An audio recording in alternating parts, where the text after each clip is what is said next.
ನಾಚಿಕೆ ಆಗಲ್ವಾ ಭುವನ್ ನಿನ್ಗೆ? ಒಂದು ಸ್ವಲ್ಪನೂ ಮನುಷ್ಯತ್ವ ಇಲ್ವಾ ನಿನ್ಗೆ? ಅಲ್ಲ, ಎಲ್ಲ ಹೆಂಡ್ತಿರು ತಮ್ಮ ಗಂಡಂದ್ರು ತಮ್ಮನ್ನ ತುಂಬಾ ಚೆನ್ನಾಗಿ ನೋಡ್ಕೋಬೇಕು ಅಂತ ಆಸೆ ಪಡ್ತಾರೆ. ತನ್ನ ಹೆಂಡತಿ ಮೇಲೆ ಬೇರೆ ಗಂಡಸು ಕಣ್ಣು ಹಾಕಿದ್ರೆ ಉರ್ಕೋತಾರೆ. ಅಂಥದ್ರಲ್ಲಿ ನೀನು ಇವತ್ತು ಬೇರೆ ಯಾವ್ದೋ ಗಂಡಸಿನ ಕಾಲೊತ್ತು ಅಂತ ಹೇಳ್ತೀಯಲ್ಲ, ನಾಚಿಕೆ ಆಗಲ್ವಾ ನಿನ್ಗೆ? ನೀನು ಯಾರು ನನಗೆ? ನಿನ್ನ ಹೆಂಡತಿ. ಸೊ ನಾನು ಈ ಮನೆ ಕೆಲಸದವನು ಹೆಂಡತಿ ಕೆಲಸದೋಳೆ ತಾನೆ. ಅಷ್ಟಕ್ಕೂ ನೀನು ಒತ್ತಿದ್ದು ಬೇರೆ ಯಾರ ಕಾಲು ಅಲ್ವಲ್ಲ, ಚಿಕ್ಕತನೆಗಳ ಕಾಲು. ಅವ್ರು ಯಾರೇ ಆಗಿರ್ಬೋದು, ಆದ್ರೆ ಇವತ್ತು ನೀನ್ ಮಾಡಿದ ತಪ್ಪು. ನಾನ್ ನಿನ್ನ ಹೆಂಡತಿ. ಮುಚ್ಚೆ ಬಾಯಿ. ಯಾರೇ ಹೆಂಡತಿ? ಯಾವನೇ ಗಂಡ? ಸೀರೆ ಉಟ್ಕೊಂಬಂದು ಯಾವುದೋ ಟಮಿ ತಾಳಿ ಹಾಕೊಂಬಂದ ತಕ್ಷಣ ಗಂಡ ಹೆಂಡತಿ ಆಗಲ್ಲ, ನೆನಪಿಟ್ಕೋ. ಹೆಂಡತಿ ಅನ್ಸ್ಕೊಳ್ಳೋದಕ್ಕೂ ಯೋಗ್ಯತೆ ಬೇಕು. ಶ್ರದ್ಧಾ ನೋಡ್ಕಲಿ. ಓಹೋ, ಆಯ್ತಾಯ್ತು. ಅಲ್ಲ, ನಿನ್ ಶ್ರದ್ಧಾ ಇವತ್ತು ನನ್ನ ಜಾಗದಲ್ಲಿ ಇದ್ದಿದ್ರೆ ಅವಳಿಗೂ ಹೀಗೆ ಕಾಲೊತ್ತಕ್ಕೆ ಹೇಳ್ತಾ ಇದ್ಯಾ? ಅವಳನ್ನ ನಿನಗೆ ಹೋಲಿಸ್ಕೋಬೇಡ. ಅವಳು ಚಪ್ಪಲಿ ಗಂಟ್ಕೊಂಡ್ರೆ ಧೂಳಿಗೂ ಸಮ ಇಲ್ಲ. ನೀನು ಅವಳು ದೇವತೆ, ನೀ ದೆವ್ವ.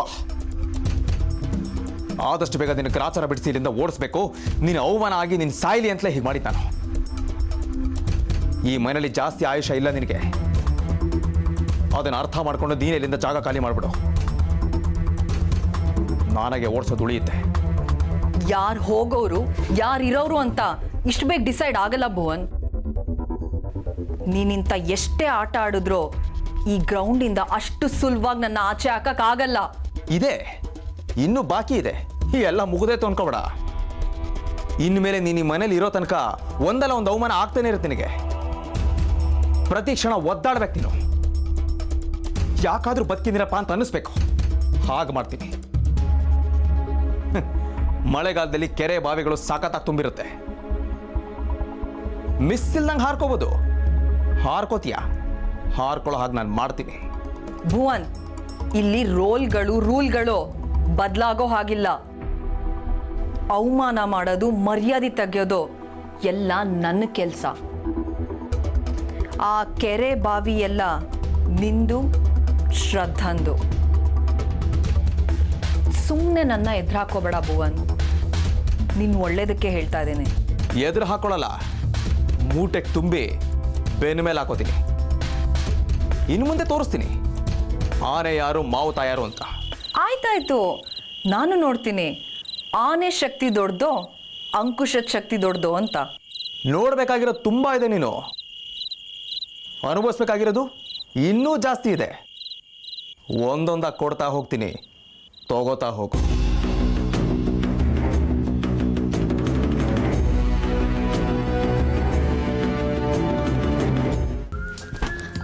ಮತ್ತೆ ಭುವನ್, ಏನು ಸಮಾಚಾರ?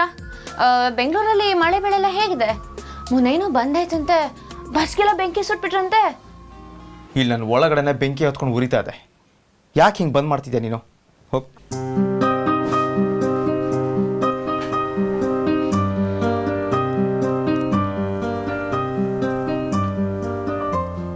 ಭುವನ್, ಒಂದು ಸ್ವಲ್ಪ ದಿನ ಕಂಟ್ರೋಲರ್ ಇರಿ, ಆಮೇಲೆಲ್ಲ ಒಂದು ಹದಕ್ಕೆ ಬರುತ್ತೆ. ಮೊದಲು ಆ ಊರ್ಮಿಳ ಕಾಟನ ನಿಲ್ಲಿಸ್ಬೇಕು. ಅದೊಂದೇ ಸದ್ಯಕ್ಕೆ ನಮ್ಮ ಮುಂದೆ ಇರೋ ಗುರಿ. ನಿಜ ಶ್ರದ್ಧಾ, ನಿನ್ನ ಬಗ್ಗೆನ ಮಾತಾಡಕ್ಕೆ ಬರ್ತಾಳೆ? ಸರ್ರಿಗೆ ಬೆಂಡತ್ತಿದ್ದೀನಿ, ಏನು ಮಾತಾಡಿರಬಾರ್ದು. ಹಾಗೆ ಮಾಡಿದ್ದೀನಿ. ಯಾರಿಗೆ ಬೆಂಡೆತ್ತಿರದ ಏನು ಲಾಭ? ಪಾದ ಪೂಜೆ ಮಾಡೋದನ್ನ ಮಾತ್ರ ಬಿಡಲ್ಲ ಅಲ್ವಾ ನೀವು? ಅಲ್ಲ, ಅವನು ಕಾಲೇನಾದ್ರೂ ನೋವಾಗಿದ್ರೆ ಅವನು ಯಾರಾದ್ರೂ ಕರೆದು ಎಣ್ಣೆ ಮಸಾಜ್ ಮಾಡಿಸ್ಕೋತಿದ್ದ. ಅದಕ್ಕೆ ನೀವೇ ಆಗ್ಬೇಕಾಗಿತ್ತ? ನೀವು ರಾಕ್ ಸ್ಟಾರ್ ಭುವನ್. ನಿಮ್ಮ ಘನತೆನ ನೀವೇ ಕಡಿಮೆ ಮಾಡ್ಕೋಬೇಡಿ.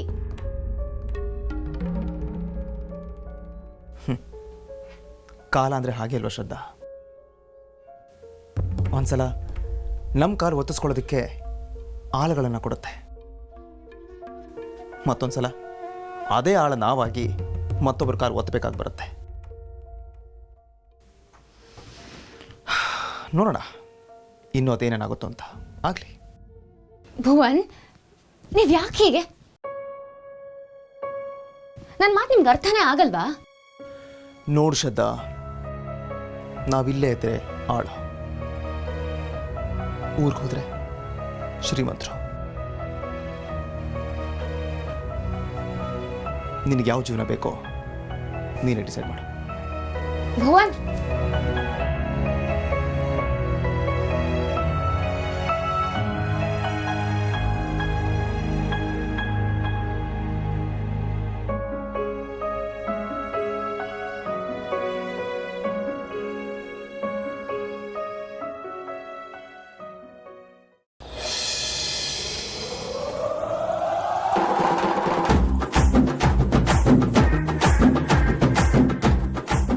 ಅಲ್ಲದೆ ಸವಿತಾ, ನಿನಗೊಂಚೂರು ಮನುಷ್ಯತ್ವ ಇಲ್ಲಿದೆ. ಯಮ್ಮ ಪಚ್ಚಿ, ಇಷ್ಟೊತ್ತಿನಲ್ಲಿ ಅಂತ ನಿಂದ ತಮಾಷೆ ಮಾಡಕ್ಕೆ ಒಂದು ಹೊತ್ತು ಕೂತಿಲ್ಲ ಅಣ್ಣ. ಮತ್ತು ನಾನು ಹಾಗಾದ್ರೆ ಭೂತನ ಓಡಿ ಹೋಗ್ತೀನಿ. ಅಲ್ಲದೆ ನಾ ಇಲ್ಲಿ ಹೇಳ್ತಾ ಇದ್ರೆ ನಿಂಗೆ ನಗು ಬತ್ತಾ? ಅಲ್ಕಣ, ಆ ಚಿಕ್ಕದಣಿ ಬಿದ್ದರೆ ಅವ್ರ ಕಾಲಿಗೆ ಎಣ್ಣೆ ಹಾಕೋದೇನು, ತಿಕ್ಕುದೇನು, ಮಸಾಜ್ ಮಾಡೋದೇನು, ಅಬಾಬಾಬಾಬಾಬಾಬಾ. ಅವ್ರ ಮೇಲೆ ಬಿದ್ದವ ನಾನು. ನನಗೆ ಅಂತ ಆಯ್ತು ಅಂತ ಹೇಳಿ ಕೇಳಕ್ಕೆ ಒಂದು ಹುಳನಾರ ಬಂತ ಈ ಮೊದಲಿ. ಹೋಗ್ಲಿ, ಕಡೆ ಪಕ್ಷ ನನ್ನ ಹೆಂಡ್ತಿ ಅವಳಾರೆ ಎಂತ ಅಂತ ಕೇಳ್ದ. ನಿನ್ನೆಂತಕ್ಕೆ ವಿಚಾರಿಸ್ಕೊಳ್ಳಿ ನಾನೇ ನಿನ್ನ ಇಷ್ಟಪಟ್ಟೇನು ಮದುವೆನ. ಆದ್ರೂ ತಾಳಿ ಕಟ್ಟಿದ್ನಲ್ಲ ಮರ್ಯಾದೆ, ಅದಕ್ಕಾರ ಮರ್ಯಾದೆ ಬೇಡವಾ? ಯಾವುದಕ್ಕೆ ಎಷ್ಟೆಷ್ಟು ಮರ್ದಿ ಕೊಡ್ಕೊಂಡು ನಂಗೂ ಗೊತ್ತಿತ್ತು. ನೀ ಏನು ಹೇಳಿ ಕೊಡೋದು ಬೇಕಾಗಿಲ್ಲ. ನೀ ತಾಳಿ ಕಟ್ಟಿಪ್ಪು ಸಾಕು. ಆದ್ರೆ ನನ್ನ ಪಾಲಿಗೆ ಅದು ಕಪ್ಪೆ ಚಿಪ್ಪಿನ ಸರ, ಅದಕ್ಕೆ ಯಾವ ಬೆಲೆನೂ ಇಲ್ಲ. ಬೆಲೆ ಕಟ್ತಾರಕ್ಕೆ ಅದೆಂತ ಬಾಳೆಕೊನ್ಯ? ಮೂರು ಗಂಟೆ ಹಾಕಿದ್ದೆ, ಅದು ದೇವ್ರ ಮುಂದೆ, ನೆನ್ಪಿಟ್ಕ. ಸುಳ್ಳು ಆಡಿದ್ರೆ ಶಾಪ ಕೊಡ್ತಾ ದೇವ್ರು. ಅಯ್ಯೋ, ಆಗ್ಲೇ ದೇವ್ರು ನಂಗೆ ಶಾಪ ಕೊಟ್ಟಾಯ್ತು. ಈ ತಾಳಿ ಜೊತೆಗೆ ನಿನ್ನೂ ನಂಗೆ ಕೊಟ್ಟಿನಲ್ಲ, ಅದಕ್ಕಿಂತ ದೊಡ್ಡ ಶಾಪ ನಂಗೆ ಬೇಕಾ?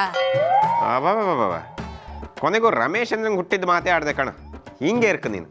ಅಂದ್ರೆ ಅಲ್ಲ, ಪೆಟ್ಟಾಯ್ತು ಅಂತೇಳಿ ಅನ್ಸ್ಕೊಂಡು ಎಣ್ಣೆ ಗಿಣ್ಣಿ ತಗೊಂಬಂದು ಮೈ ಕೈಯೆಲ್ಲ ಮಸಾಜ್ ಮಾಡ್ತೀಯ ಅಂತೇಳಿ ಅನ್ಸ್ಕೊಂಡೆ. ನಿನ್ನ ಪರೀಕ್ಷೆ ಮಾಡೋದೆ ಅಂತ ಹಿಂಗೆಲ್ಲ ಮಾಡಿದೆ ಅಷ್ಟೇ. ನೀನು ಪರೀಕ್ಷೆಲಿ 100ಕ್ಕೆ 100 ತಗೊಂಡು ಪಾಸ್ ಆಯ್ದೆ. ಅವಾಗೆ ಪಾರ್ಟಿ ಮಾಡುವ? ಹುಚ್ಚ. ಹೌದೇ, ನಾ ಹೂತ್ನೆ. ಈ ಮನೇಲಿ ನನ್ನ ಕಂಡ್ಕೊಳಕ್ಕೆ ಒಂದು ನಾಯೂ ಗತಿ ಇಲ್ಲ. ನನ್ನನ್ನು ನಾನೇ ಕಂಡ್ಕೊಳಕ್ಕೆ.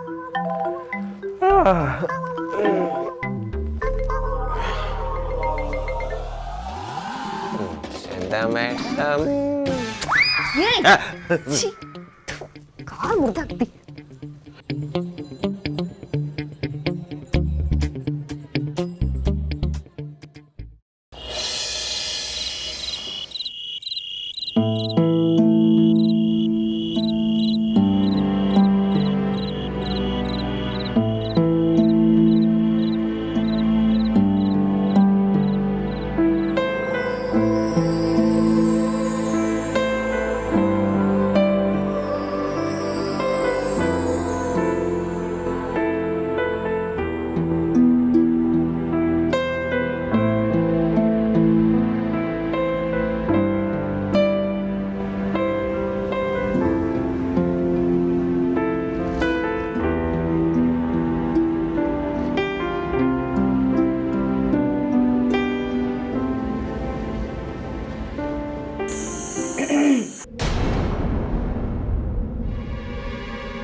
ಶ್ರದ್ಧಾಗೆ ನೀನು ಮಗ ಅಲ್ಲ ಅನ್ನೋ ವಿಷಯ ಗೊತ್ತಿದೆ.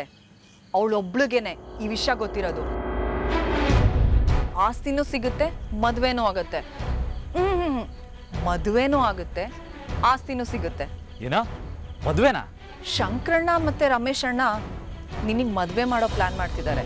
ಆಸ್ತಿ ಎಲ್ಲ ಕೈಗೆ ಬಂದ್ಮೇಲೆ ಅವಳನ್ನ ಮನೆ ಕೆಲಸದವಳಾಗಿ ಇಟ್ಕೊಂಡ್ರೆ ಆಯ್ತು.